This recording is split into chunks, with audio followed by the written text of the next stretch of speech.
We've had a little conversation over lunch, and Lana's going to really try to capture 6 or 7 points, I think, from the last day and a half. All the things that she will say soon were things that I would have said if I'd been doing that kind of summary, because we've checked and cross-checked. So I'm going to exploit this opportunity because I feel that I've had a great learning curve in the last day and a half in relation to your talks. Big umbrella kind of visions, philosophies, ideas, issues. I said to Charles earlier today that for me, my biggest revelation is that the context is one I don't know very well, but the content of the debate about how should youth work respond is very, very familiar. But that's just a broad observation. What I wanted to do was tell you 3 youth stories from youth work. So not my academic hat on at all, my youth work practice hat. One is from 40 years ago. I lived in an area of Cardiff where we had the Speaker of the House of Commons was our Member of Parliament, which meant when there was a general election, the main political parties do not stand against the Speaker. One or two of you in this room know that I've done this lifetime, 47 years study of young offenders who are now collecting their pensions, getting their bus passes aged 60. They were born in 1960, and in somewhere around 1976, 77, as they were approaching 18 years old, I had a debate with them about voting. Now, voting takes place in the UK on a Thursday. I used to play cards all night with these young criminals, gambling for coppers. If they wanted to play for silver, they went to the pub, if they could get into the pub. But we used to sit around my house there. They all came around in their Union Jack T-shirts, their 17-hole Major Domos or Doc Martens. They were football hooligans par excellence, aged 17, 18. But I talked to them about voting, how precious the vote was. And on election day in 1979, they came trotting round to my house, age 19, and I said, have you voted? Fuck off, waste of time, won't make any difference. The usual things we're familiar with. And I said, well, why don't you all fuck off and go down to the polling station, because you're all registered to vote, and vote. And they came back, we got the cards out, and I said, by the way, you don't have to tell me, but what did you vote? And 13 out of 13 had voted for the National Front, which was a legitimate extreme right organization. And I use that in youth worker training to say, if I knew what they were going to vote, would I have encouraged them to exercise their democratic voice? Question. That's the first story. Second story from my youth work days was a young man who left school at 16, no qualifications, got a job in a factory, moved to continental shifts. He didn't want to work nights every third week. He was a drummer in a reggae band. He wanted to play music. One time I saw him in the street. I stopped my car. I had a conversation. He was unemployed. So he'd got a factory job for about a year. Then he was unemployed. And I said to him, his name was Lee, and I said, Lee, I don't know why I'm saying this to you, but I think that computers are a bit like drumming. I know nothing about computers, but I imagine there's some discipline about it. Why don't you beat a path down to the local further education college and see what sort of computing courses they've got? And he did that, and he became a successful programmer for about 5 years, and then he was overtaken by the next wave of trained and qualified people. He now incinerates white goods on the Isle of Man on the minimum wage. Now, Lee has always been anti-immigration. He's an Aston Villa supporter, as I am. I've played with him on stage. We've argued about the half beat on Angie by the Rolling Stones ad nauseam. And he supports UKIP. And a few years ago, we were having a big debate with some other friends of mine, and they were sort of saying, why are you even associated with him? He's in his 50s now. United Kingdom Independence Party. Yeah, kick out the immigrants, get rid of Islam, da-da-da-da-da-da-da. And I said, Lee and I have always had this sort of argument, but at least he talks about it. We talk about it. 2 years ago on Facebook, I posted the only thing I've ever shared on Facebook. Rupa Huq, one or two of you know her. She's now a British Member of Parliament, Bangladeshi origin. And Rupa was elected in 2010 with a majority of 300. And in 2015 elections, her seat was targeted by the Conservatives to win it back. But instead, she got a majority of 20,000 from 300. And there was this celebratory picture of Rupa on Facebook, and I shared it to all my Facebook friends. I'd never done that before. I don't even know how I did it. I pressed a button, and Lee wrote to me and said, "It's your fucking fault that these people are allowed in our country." And I wrote back, said, "Sorry, Lee, I didn't know it would be so offensive to you."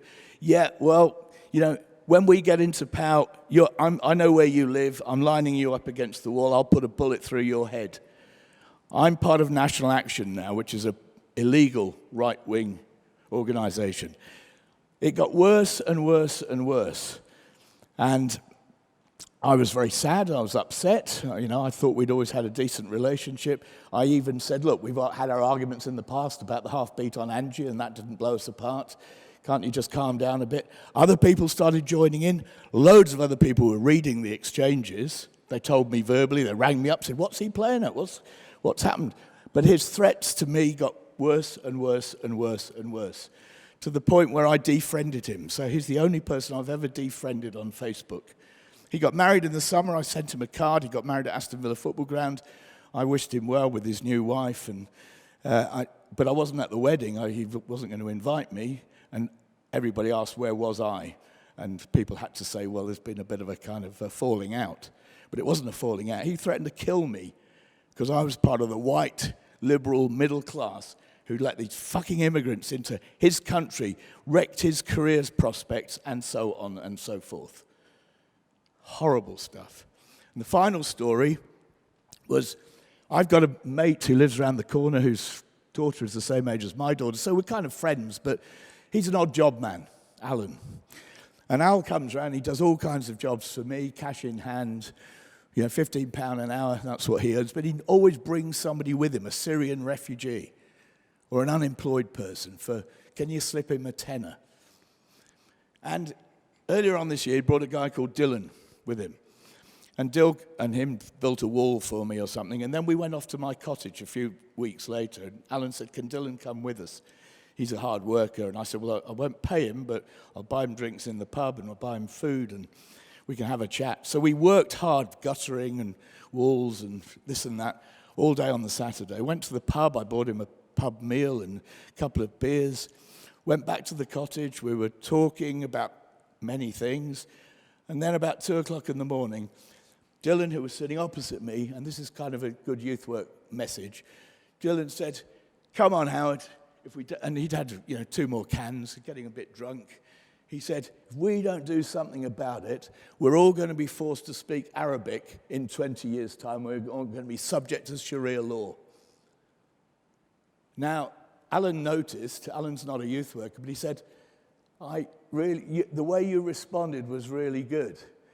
You didn't shout him down, this 21-year-old boy, you silly, stupid, ignorant shit. I opened my arms up and said, Dylan, where on earth do you get these ideas from? And he said, I read about it on the internet. Now, at this event here, nobody has mentioned InfoWars. I'd never heard of InfoWars. Dylan, 2 o'clock in the morning, that Sunday morning, Dylan said, it's all on InfoWars, mate. That's where you want to read, that's what I see, that's what I read. So I don't have the internet at this cottage. As soon as I got home, I clicked on InfoWars. George Soros was a Nazi, all this horrendous outright stuff. And that's the only source of information that Dylan gets. That is his news. That is his world. He's homeless. He sleeps in a squat with a broken down door. He's never had a proper job. He's the lost, left behind white British working class who very conveniently wants to blame immigration, and InfoWars is the conduit to reinforce and confirm his ideas. Now, in the first story, the National Front story, I was able to sit with these kids and talk to them and do exactly what you've been talking about quite a lot. 13 of them. We didn't play cards that night. We talked about politics. Because I said, why do you support the National Front? Send the blacks back home. I said, well, most of them, their home is here. Yeah, but, you know, if they clear off, then we'd get more jobs. There'd be more jobs for us. I said, what's number 2 on the National Front's policy agenda? They had no idea. I said, it's longer prison sentences for young criminals like you. Oh, really? And I said, well, it is, because I just read the definitive book at the time called The National Front, the academic study of the National Front. So in a way, we built up a sort of understanding. We had a debate because I'd already got a relationship with them. And they continued to be football hooligans. Some of them still vote for the extreme right, age 60. Many of them don't vote at all because I think it's a complete waste of time, as they'd said to me when I tried to encourage them to vote. The second case is a failure. I never, ever thought that that man, Lee, would ever threaten my life. I just did not believe it. We shared too much, motorbikes, Aston Villa, music, but somehow those things were put to one side. And we've heard today about how the internet has allowed people to open up and almost anything goes, carte blanche, say what you like. And I happen to be the target of that, and I still, even talking about it, feel very hurt by that story. The final story with Dylan, I see Dill still. He's still watching InfoWars. He still wants immigrants to be not allowed in, those who are here to be repatriated. He wants all mosques destroyed in the United Kingdom, but he still builds my walls. And I still try and have a conversation with him. So that's unfinished business. But he's 21. He's part of the left behind. And Guy has been, this is my last observation, really, and Guy has been quite vocal about the sort of socio-economic factors at play. And I sent Claudius a screenshot of a 1-hour program called The Left Behind, which shows the complexities of these issues around housing. It's about a family, a pregnant woman already with a daughter, a brother who lives with them, the dad's homeless, the mum's dead. They've got their eye on a council house over the road that's been empty for a month or two, and then a group of immigrants are given that house, and they move in. And there's strange positive and negative relationships between the white family and the immigrant family. But it culminates in the quite tolerant brother ending up homeless like his father. The one thing his father had always said, never get homeless like me, never get so despondent, losing hope that you'll end up on the street like me. And the final shot is the guy's in prison for attempted murder for having tried to firebomb the kebab shop that the immigrant family are running down the street. And it's really powerful and moving, and it shows how tricky and complex these kinds of issues are, and at what sort of points might we be able to intervene and make some kind of difference. Because I guarantee that for youth workers, and Hans-Georg said it here and others have said it about this triangle, and Ramon said it as well, about the specialist interventions at the sort of top of the triangle, where you've got to have some pretty skilled, talented youth work practitioners if you're going to engage at that sort of level. Of course, we should start at an earlier level. It's a bit like criminal justice systems. You want to slow down the flow of people into the place you don't want them to be. And if you can slow that down, you can concentrate harder on the ones who have ended up there. But that is real specialist stuff, and we put sort of youth workers into those positions at our peril and at their peril as well. Stop there.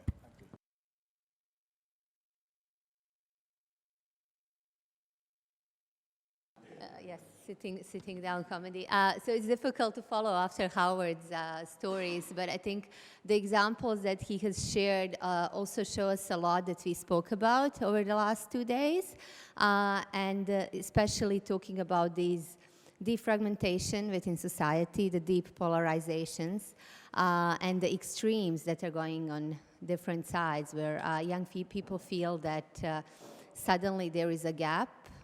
They feel lost within the system, which they don't understand, which they don't trust anymore, in which they don't believe. So they start looking into alternatives.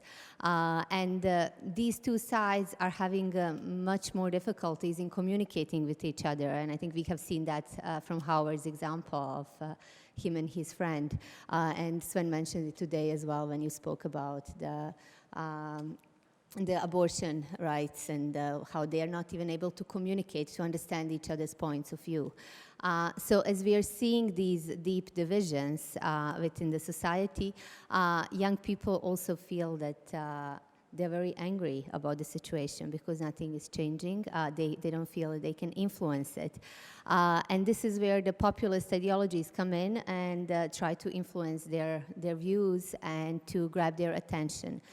So they play on this anger, on emotions, and trying to basically move them closer towards themselves. So to grab them and to give them the sense of identity, the sense of belonging, and the sense that somebody cares about them and that there are these alternative solutions. So the system is not working and this is what we can do for you.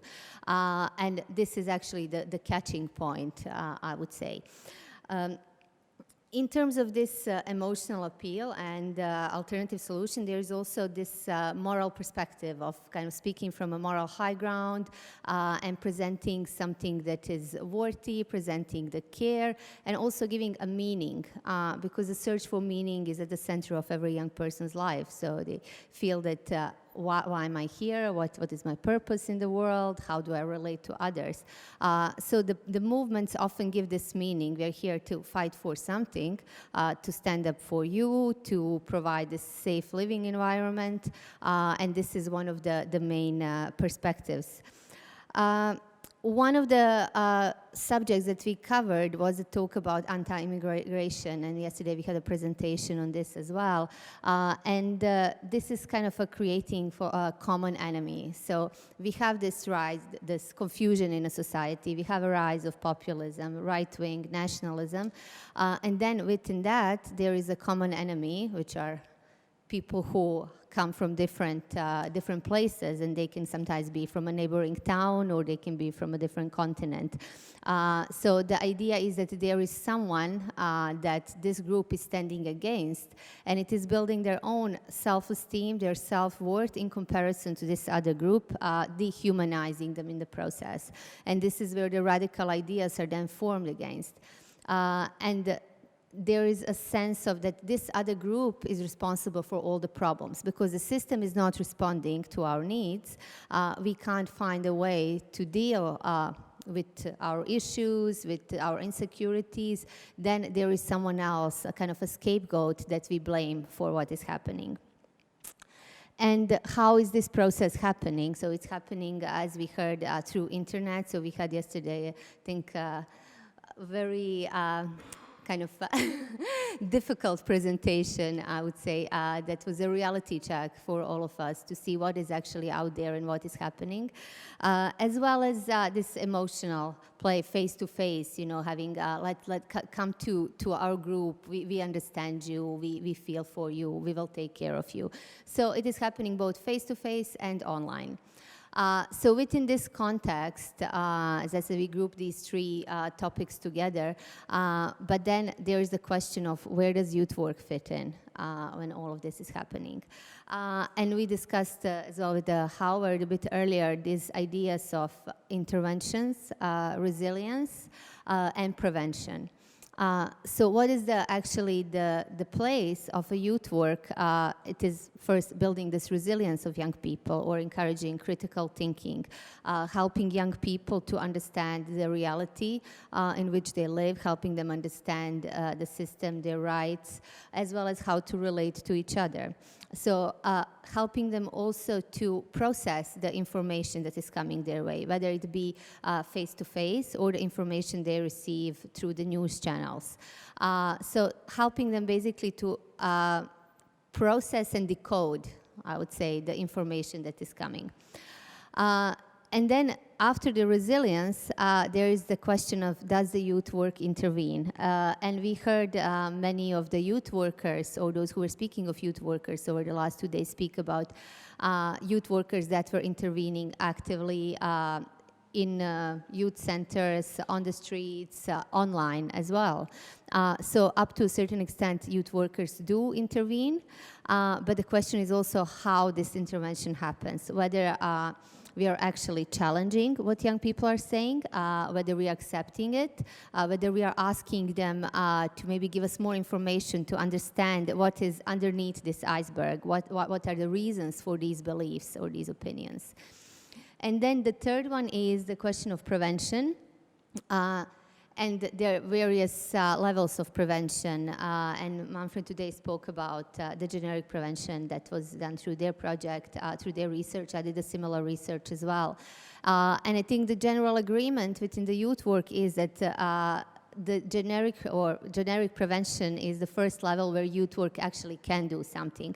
Everything that comes after that is no longer really in the field of youth workers. So even though youth workers might feel that they can still try to influence young people once they leave the youth center, so once they join certain movements, it becomes much more difficult to actually do this from a youth work point of view. And I think this brings to the conclusion that we also have to accept and understand the limits of youth work. There is so much that can be done on this topic, but it is also not always within the youth workers' reach to be able to address all the issues that arise through the process of radicalization.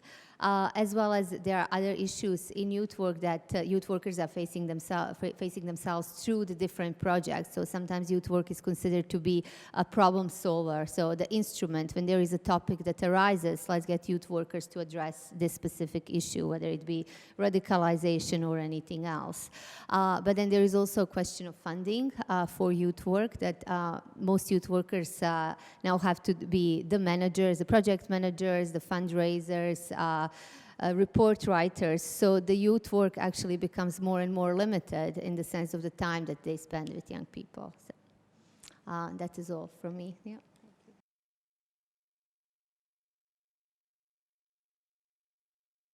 The question is, can youth work save the world?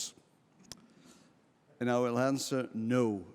Youth work is far too little, too modest, too humble, too vulnerable. It's not relevant. So let's forget it. Youth work cannot save the world.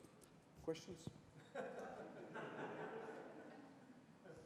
But you can also say youth work can save the world, and maybe we can go into it after hearing nearly 2 days about the big problems and the menaces coming to all of us.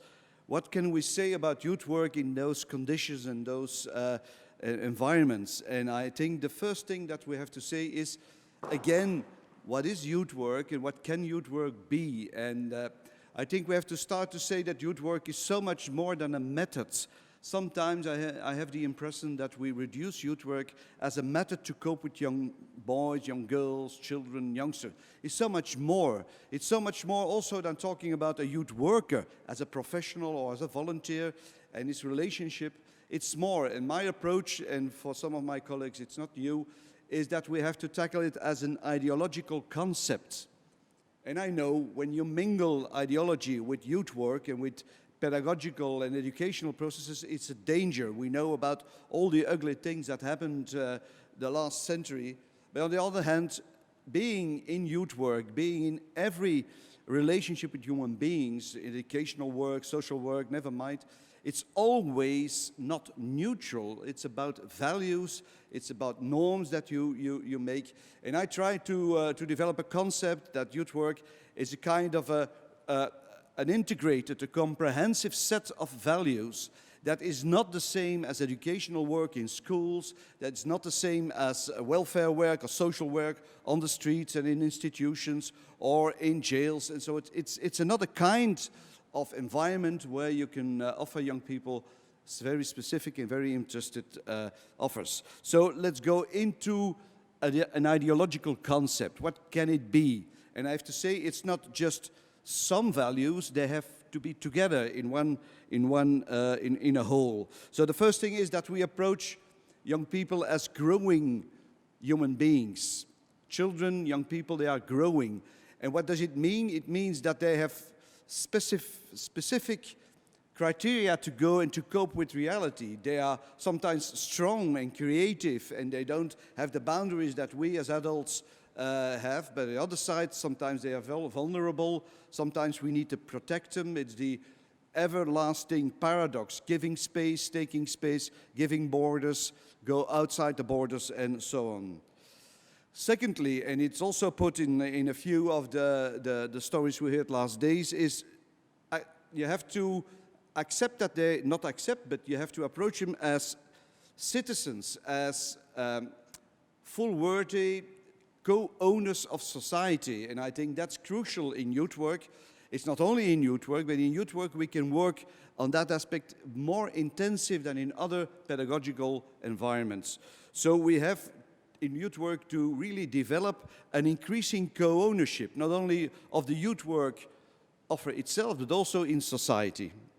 Then youth work, I think, more than any other educational or pedagogical environment, offers space, physically, square meters where they can do their things, but also in the head of people, knowing that sometimes they do silly things for us, or strange things, or bad things, but cope with that and give them space to experience those strange things that goes on in their heads.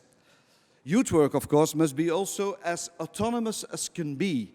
And that means that we have to establish horizontal relationships, much more horizontal than in education or in welfare work, where you have a teacher and a pupil, or you have a counselor and a client.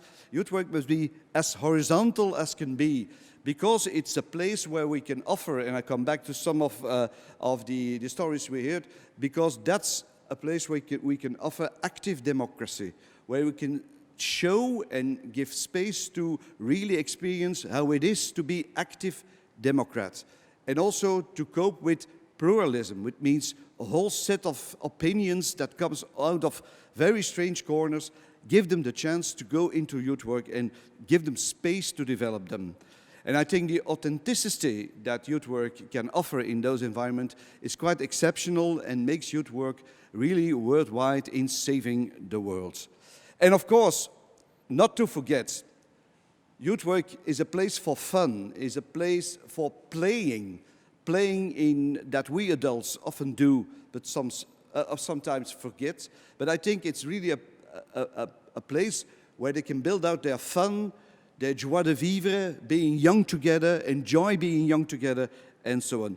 And one of my promoters when I did my PhD was always saying about youth work, it's playful usefulness and useful playfulness. And that's really a very nice way of dealing with youth work. Of course, it has its limits and its boundaries. And I'm gonna a little bit provoke some of my colleagues, but at first we have to say youth work is not an island. And if we hear the stories of the last 2 days and you see what's happening in the big world, youth work is also influenced by that, of course. But on the other side, youth work can also be influential, can also have an influence on what's happening. So let's always take in consideration both directions. But beware of the perversion of values. And I'll give you some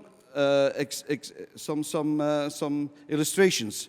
Youth work is not there to be therapeutic, but it is.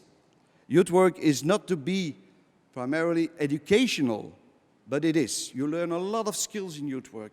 You learn to organize, you have to cope with problems, and so on. Youth work is not preventive to violence, to the radicalization, or to racism, but it is preventive. So that's the paradox. When you explain, when you explicit those things, you undermine really the strength of youth work. And that's a paradox, I think, that we can find in youth work. So what are the consequences in view of this conference?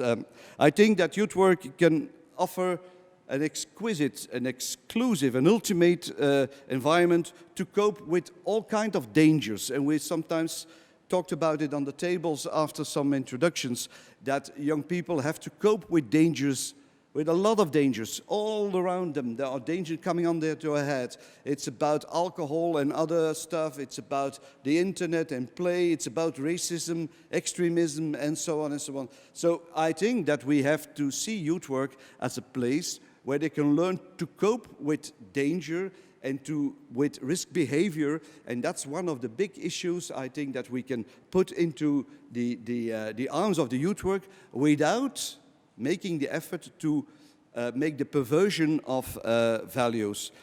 Of course, and I think you talked about resilience.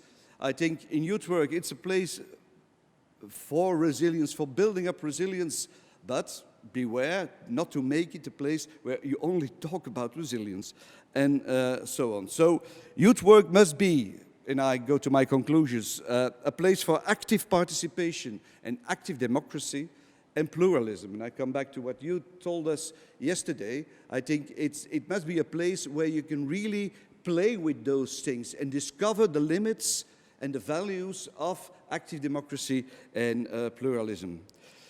Youth work must be local. Where is the introduction? Yes. It must be local. It must be in the proximity of young people. It must be close to their daily life, and they have to have the best opportunities to go into youth work or to build it up themselves. What about youth workers?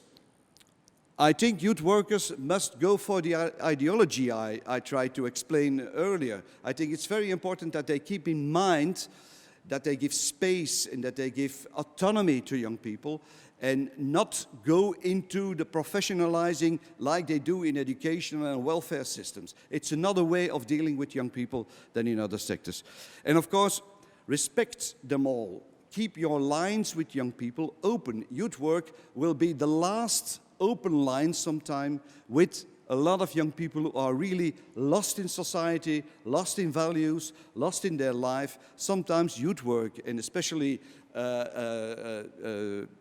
outreaching youth work and street youth work, can be the last open line. But policy and politicians must stop the way they treat youth work as, like you told, always tackling a problem of today. Today it is racism, and today it's far right. Yesterday it was the Muslim extremist. A few years ago it was drugs. A lot of years ago it was football hooliganism. Howard told us a lot of stories about the time, and it's always coming back. If politicians treat youth work as an instrument to solve problems, it will be the end of youth work. So that's one thing. Secondly, I think we also have to ask questions about the way we treat governments who give us money. We talked about the last reflection on that table about the bureaucracy who ask us data, who also ask us to prove that youth work is really saving the world. We cannot prove that. It's impossible to prove it. So stop making silly bureaucracy to ask to prove what we do, because everybody knows that it doesn't work like that, but we all fill in papers to get the money. And for the money we do nearly everything.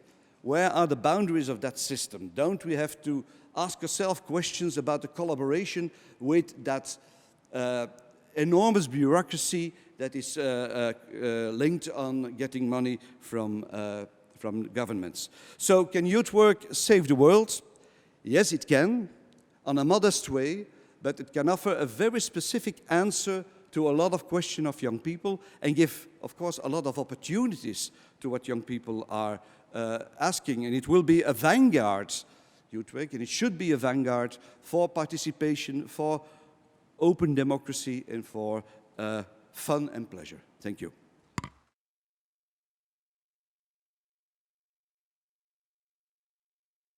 So, what did I just do? Some of you might feel that maybe I just gave you what you needed to exercise a little bit, because there were 3 talks and now you need to move a little bit before you can hear me. Some of you might feel manipulated into doing something that you really didn't feel doing right now. Some of you might feel like, okay, I mean, she's looking sweet there, she wants us to do something, let's just go on with it so that it's not an awkward moment for her, right? And this is exactly what I want to raise, that from all this that we are talking about, that youth workers and people that are in some kind of position of authority or power, we have power. no? To do things, and with that power there is a responsibility to do things in the way how we do things. If we go back to this, what I was asking you to do, it was kindly asking you to do something. You also had a frame in which you could choose what of the exercise to do, even though I was strongly suggesting some of those. No? But the perception could be that you were actually participating into something in which you felt well welcomed or well invited. No? However, it could have been completely instrumentalized from my side. No? So I'm just in this small example trying to put across this message of what I'm picking up from this 2 days, and this is this power and responsibility that we have to change the game. This was mentioned already, it's not the new, but it is something that we seem to be reluctant to go with. And I think in changing the game, for me, it's really now the talk of standing up against how it was referred to, policies of hate or things that we are seeing that are happening in our societies and feel that we can't do anything about it. So the point here is that we can, and there is responsibility on our end that we should stand up against them. No? And I think with this, it comes, for me, this idea of the need to be more explicit about what we are standing for as youth workers, as youth field, at European level. This is all contextual and implicit sometimes, but we really should be more explicit about that. And I think some of the research and some of the things that were shared here showed us that then in this being more explicit, we need to be maybe more simpler, or the messages should be more clear, that we shouldn't overcomplicate our communication towards outside in an effort to not obsess over how we are distinct from the others, but maybe focus more on those unifying factors. I mean, I'm not saying anything new. I'm trying to connect the things that were shared here. And I think what's necessary requisite for this, and this was really stressed in the last part before lunch, was this need for continuous support that we can do this. So for me, really, it's very clear in my mind that project by project, it's not the way to do youth work. It's really something that could be added value. Different projects could be added value to focusing on some specific things in specific communities or contexts, but continuous support to do the youth work in terms of funding, but also in terms of expertise and different kind of resources is something that's clearly a prerequisite. And with that, then, in this game-changing mode, there is this need that we need to be able, as youth workers, then, able and willing, let's say, to engage in different processes. Either to engage in the process of dialogue, to engage in the process of self-reflection, which was also mentioned quite a lot, to engage on different levels, which was shared as well, but also to engage into the topics that are not necessarily seen as youth topics. And this is, for me, also this change of the paradigm that we need to think about.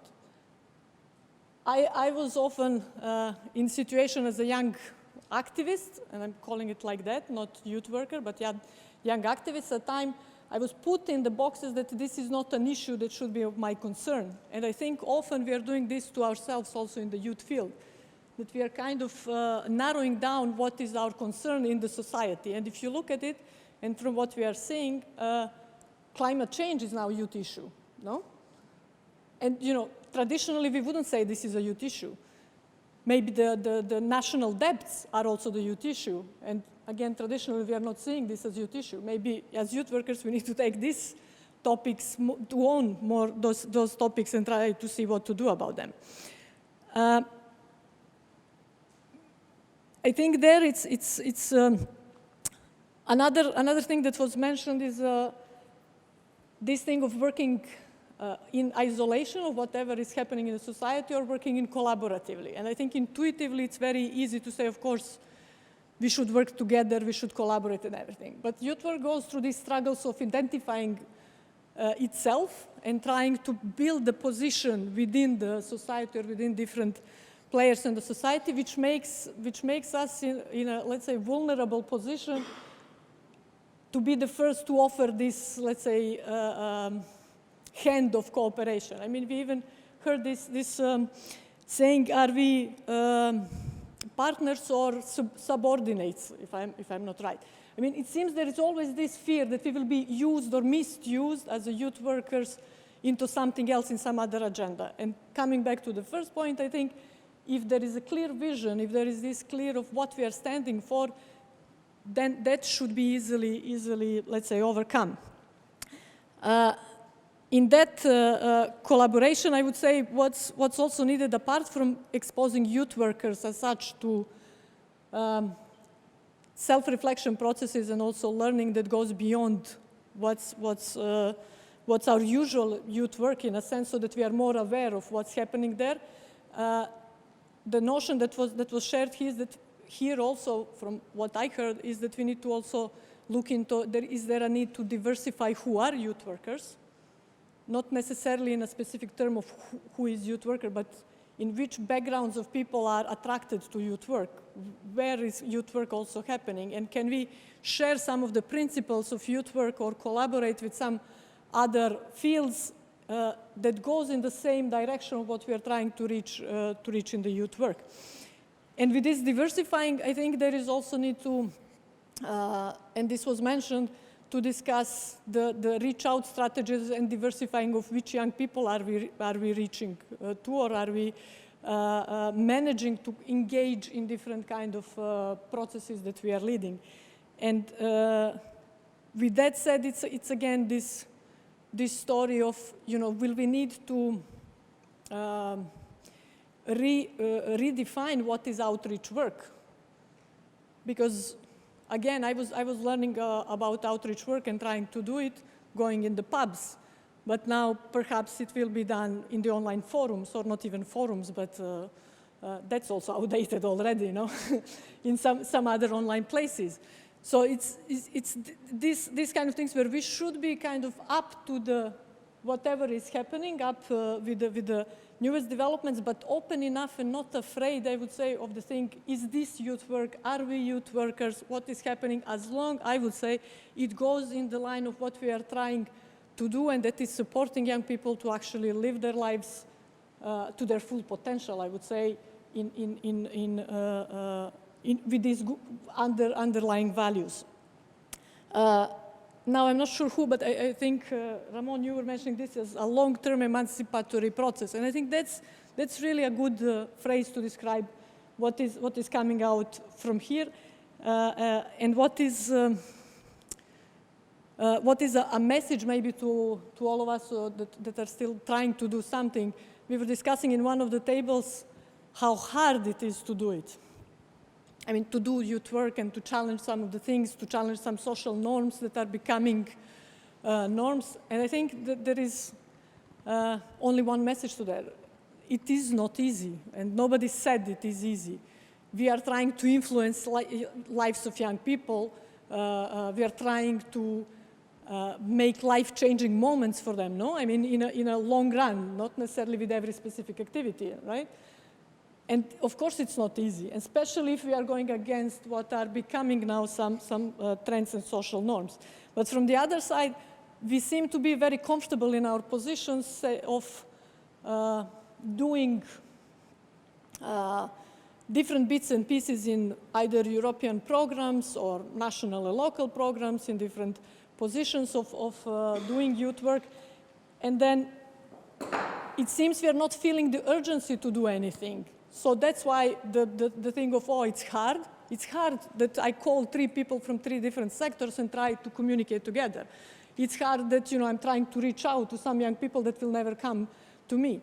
But I don't feel the urgency, and that's why it's hard, right? I mean, I would really try to put it from another perspective. If I feel urgency, if I feel, well, if this is not happening, then we lost the game, then it wouldn't be hard. Then it would be, this is what needs to be done, and that's it. And I will close with this, this thing that I keep learning coming from the Balkans, is that for any learning and relearning, that for any change that I wanted to see in my societies that are very transitional societies, so change is kind of becoming a constant, a norm, for any sustainable change, there is a time needed. And it seems also for what we are trying to do with youth work and what we were discussing here, we are not taking into account the factor of time. Some things seem to happen very fast, but actually if we look a little bit behind, it seems they were happening for quite some time, but we were just not observant or we were not sensitive to what was happening. So in that case, if we are entering the game a bit later, then we need to be ready that it will take time for specific things to actually happen and take ground into what we want to achieve. I will close there, so thank you.